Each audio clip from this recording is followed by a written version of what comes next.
Exodus. Chapter 23. You shall not spread a false report. Don't join your hand with the wicked to be a malicious witness. You shall not follow a crowd to do evil. You shall not testify in court to side with a multitude to pervert justice. You shall not favor a poor man in his cause.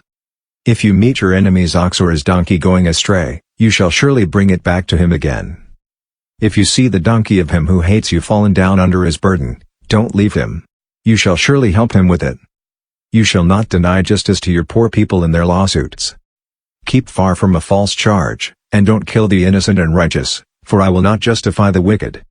You shall take no bribe, for a bribe blinds those who have sight and perverts the words of the righteous. You shall not oppress an alien, for you know the heart of an alien, since you were aliens in the land of Egypt. For 6 years you shall sow your land, and shall gather in its increase. But the 7th year you shall let it rest and lie fallow, that the poor of your people may eat, and what they leave the animal of the field shall eat. In the same way, you shall deal with your vineyard and with your olive grove. 6 days you shall do your work, and on the 7th day you shall rest, that your ox and your donkey may have rest, and the son of your servant, and the alien may be refreshed. Be careful to do all things that I have said to you, and don't invoke the name of other gods or even let them be heard out of your mouth.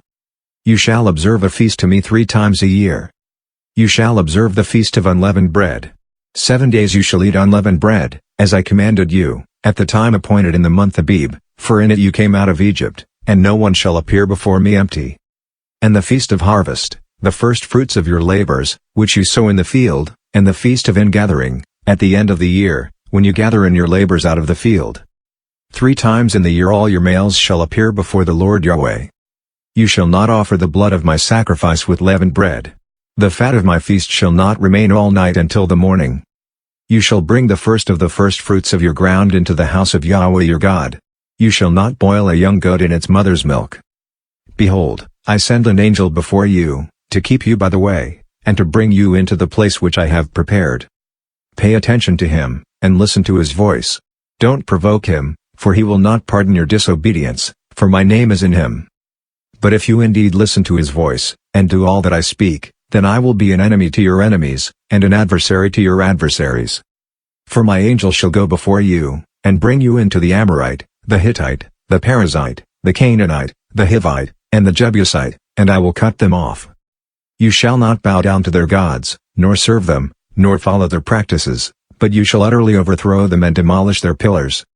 You shall serve Yahweh your God, and he will bless your bread and your water, and I will take sickness away from among you. No one will miscarry or be barren in your land. I will fulfill the number of your days. I will send my terror before you, and will confuse all the people to whom you come, and I will make all your enemies turn their backs to you. I will send the hornet before you, which will drive out the Hivite, the Canaanite, and the Hittite, from before you. I will not drive them out from before you in 1 year, lest the land become desolate, and the animals of the field multiply against you. Little by little I will drive them out from before you, until you have increased and inherit the land. I will set your border from the Red Sea even to the Sea of the Philistines, and from the wilderness to the river, for I will deliver the inhabitants of the land into your hand, and you shall drive them out before you. You shall make no covenant with them, nor with their gods. They shall not dwell in your land, lest they make you sin against me, for if you serve their gods, it will surely be a snare to you.